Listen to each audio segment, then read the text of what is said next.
Hello, my name is Bernie Norcott-Mahany.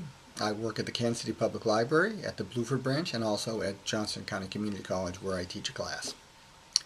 Um, During the month of April, which is National Poetry Month, I am trying to share some poems each day. Um, and today's poem is by Elizabeth Barrett Browning. It is the first of her sonnets from the Portuguese. The most famous of that, "How do I love thee? Let me count the ways." I'm not going to do that particular poem. Um, Elizabeth Barrett Browning was, a famous poet. She was more famous than her husband, Robert Browning, but she lived a rather secluded life. Her father was very protective, controlling, and Robert Browning fell in love with Elizabeth Barrett's poetry and then with her herself, and then they eloped. And she traveled to Italy, and her father never forgave her, never answered her mail, the letters that she sent. By going to Italy, and for the time that they lived there, Elizabeth Barrett Browning's life, she lived into her mid 50s. The time she spent in Italy was probably extra years. Had Browning not, in fact, eloped with her and she not gone to Italy, she probably would have died much sooner. She had a bad respiratory problem, and the English climate was not really conducive to her getting better. But Italy was much better. The sonnets from the Portuguese are sonnets, so they're in the sonnet form. And the title, they're not translated from the Portuguese. They are poems by her.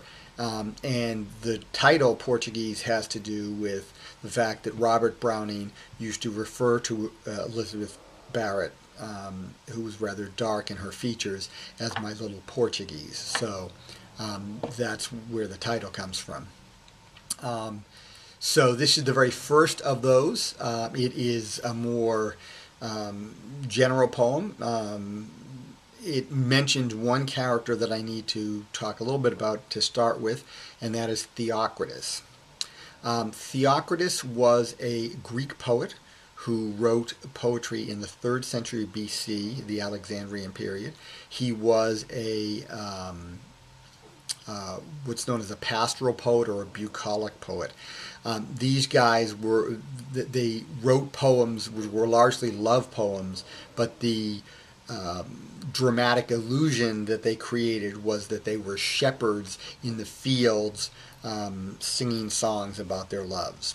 Okay, so that was actually a big trend in poetry. The city is always suspect in poetry, and so the country nature is actually seen as beautiful and lovely. And so what you get is, with poets like Theocritus, this return to nature and sing about your lady love and you'll be free and all that type of stuff. So that's the Theocritus who's mentioned in the opening line. So this is the first poem, Sonnet 1, from Sonnets from the Portuguese by Elizabeth Barrett Browning. The opening line is, "I thought once how Theocritus had sung."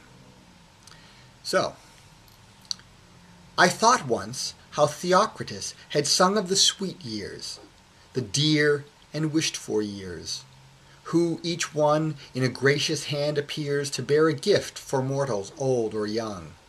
And as I mused it in his ancient tongue, I saw in gradual vision through my tears the sweet, sad years, the melancholy years, those of my own life, who by turns had flung a shadow across me.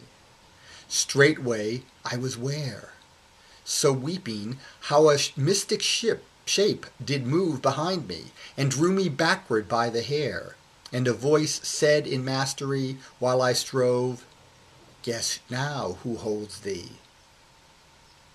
"Death," I said, but there the silver answer rang, "Not death, but love." So, here in this opening poem, Elizabeth Barrett, who could read Greek, in fact, who translated the Prometheus Bound into English.